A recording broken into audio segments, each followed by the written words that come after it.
I dërguari i posaçëm i Bashkimit Evropian për dialogun Kosovë-Serbi Peter Sorensen të hënën ka qëndruar në Kosovë në kuadër të vizitës së tij të parë prej kur mori këtë post. Pasardhësi Miroslav Lajçakut fillimisht takoi presidenten e vendit Vjosa Osmani e më pastaj kryeministrin Albin Kurti. E para e shtetit ka konfirmuar se në takimin me Sorensen, temë kryesore e diskutimit ka qenë dialogu dhe ecja tutje në këtë proces.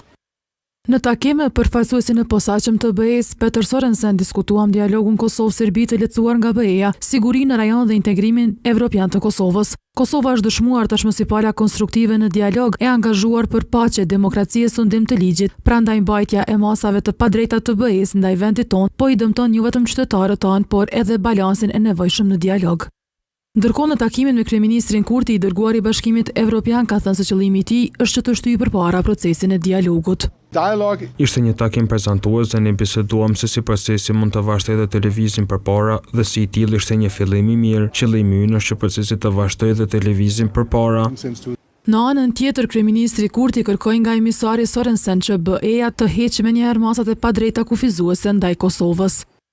Kryeministri theksoi rëndësinë e zbatimit të plotë të pakushtëzuar të marrëveshjes bazike dhe të aneksit të Ohrit, duke rikujtuar sulmin paramilitar në Bojës në shtator të vitit 2023 dhe sulmin terrorist në Iberlepens në nëntor të vitit të kaluar, e gjithashtu nënvizoi rrezikun që kryej terroristi Milan Radojčić, vazhdon të paraqes për sigurinë e vendit dhe normalizimin e marrëdhënieve në kuadër të procesit të dialogut për sa kohë vazhdon të jetë i lirë në Serbi, përkundër pranimit të fajësisë para autoriteteve në Serbi dhe akuzës 160 faqesh nga Prokuroria e Republikës së Kosovës, andaj përsëriti thirrjen që Radojčić dhe grupi i tij të dorëzohen Kosovës për gjykim.